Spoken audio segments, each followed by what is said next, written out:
In what so far has turned out to be great issues by the Darth Vader writing staff and everybody who was involved with the new Darth Vader comic series in 2020, this has been something spectacular, and I think this is the timeline, especially of Darth Vader in this comic line, is the one that is very favorable. The last two series delved into a lot of stories that could have gone either way, but now with telling the story of Darth Vader between Empire Strikes Back and Return of the Jedi, this has been fleshed out so far precisely and perfectly as the fans deserve to see him go down the rabbit hole of his past, confront it, and maybe come out either bitter by the end or a little better.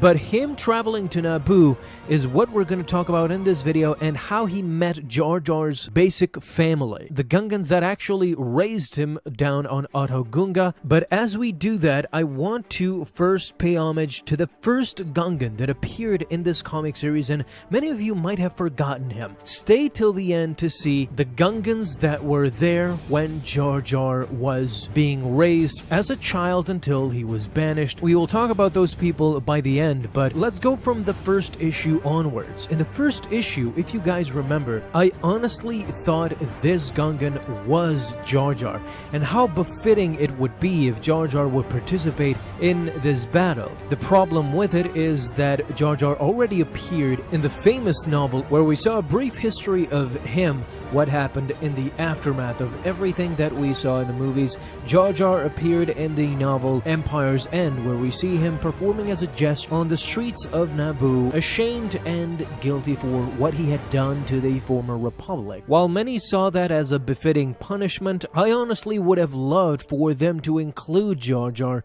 in this battle. Although it's not befitting canonically, I understand that. It would have been beautiful to see Jar Jar partake, if not for the last time, in the battle for Padme, in these few issues where the Nabooans are defending Padme's tomb and are defending their queen, essentially. And in the first issue, not only myself, but there was a lot of Star Wars fans on Twitter and everywhere else, they were asking the question, was this Jar Jar that we miss? And essentially it is not, it is just another Gungan that joined the Rebel Alliance. Unfortunately for him, he got devoured immediately by the natives of the Vendexa planet, and just as fitting because seconds later Darth Vader made it inside and he would have killed him, presumably, as well. Moving forward though, as we know by now by reading the comics, Vader went on to meet Sabé, the handmaiden of Padme, where both of them teamed up together and went on a journey to Padme's tomb, which led them to Naboo. Unfortunately, Vader learns that Sabé had sprung a trap for Vader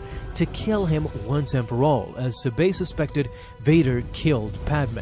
What happens next is truly astonishing, as not only do we see the memorial for everybody involved in the Naboo Trade Federation war, the unification that the war presented for the Galactic Republic and Naboo was presented for everybody to see. From the left to the right, there was a memorial that included Jar Jar as well, together with every close friend and family that Jar Jar had at that time. Once Vader makes it alive out of that trap, now we meet more of Jar Jar's family. More specifically, the Naboo Amidalans, as they call themselves. In the background of Rick Oli, the pilot that we see in episode 1, there are a number of Gungans who are ready to kill Darth Vader. By what we can count on this page alone, Jar Jar's Gungan family is in the numbers. There's 1, 2, 3, 4, just from what we can see, 4 Gungans amongst a multitude of human and other alien-like beings that will defend Padme Amidala's memory and her tomb as well. This is the sad part about Darth Vader, especially on this comic, because Darth Vader had forgotten everything he had ever stood for as Anakin Skywalker. He killed every memory he had, and he killed everything that stood in his path, including the Gungans that were ready to defend Padme's tomb, just as they defended their planet decades ago together with Jar Jar against the Trade Federation. But alas, it wasn't meant to be, as Darth Vader destroyed not only the handmaidens, but he killed a number of Nabooans as well, together with a lot of Gungans, what we can presume to be Gungans, as we see a multitude of corpses just laying there as Vader had lashed out at everybody. All of them had their heads down, as Vader's entering the tomb of Padme was now inevitable. And Jar Jar's memory unfortunately would not live on in that memorial. It was destroyed. Sadly, as I said previously, he did not participate in this battle, although I would have loved to see Vader kill him in this battle and end Jar Jar's poetic existence in sort of a heroic way, I would assume. For those who missed that battle, let me quickly recount on what happened. Vader was of the Empire, and he was basically coming to desecrate or destroy her tomb in any shape or form. If they only knew that Vader had come to find out more about Padme, to find out about her children that Vader and she had together decades ago. Let's not forget that Darth Vader is basically after Luke this whole time. He cannot rest until he finds Luke Skywalker before his master Emperor Palpatine, who will use Luke Skywalker to ultimately remove Darth Vader and institute a new apprentice, a stronger and a younger Sith. In understanding that, we get to see Darth Vader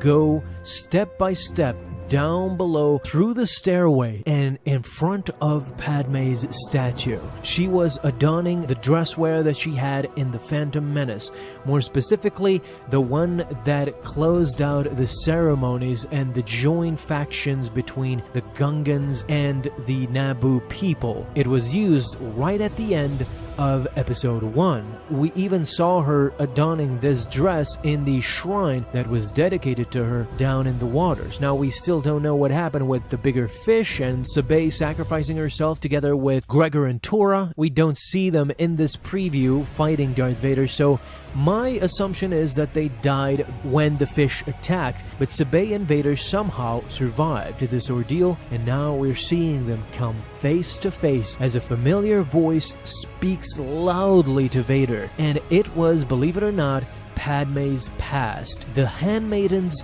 of Padme had banded all together. One way or another, they're not going to let Darth Vader enter that tomb.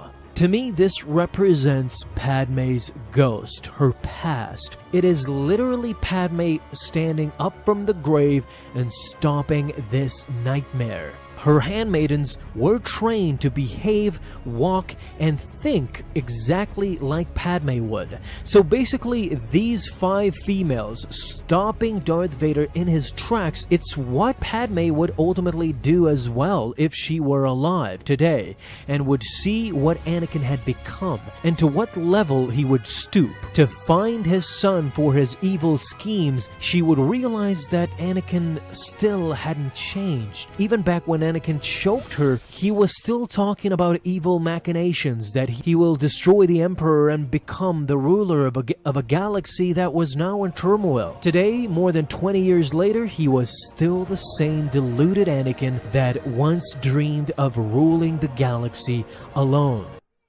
So guys, thank you so much for watching this video, and if you enjoyed, leave a thumbs up down below, subscribe for dailies. Now you can have an awesome day, Star Wars fans. I'll see you in the next video, and may the Force be with you. Until then.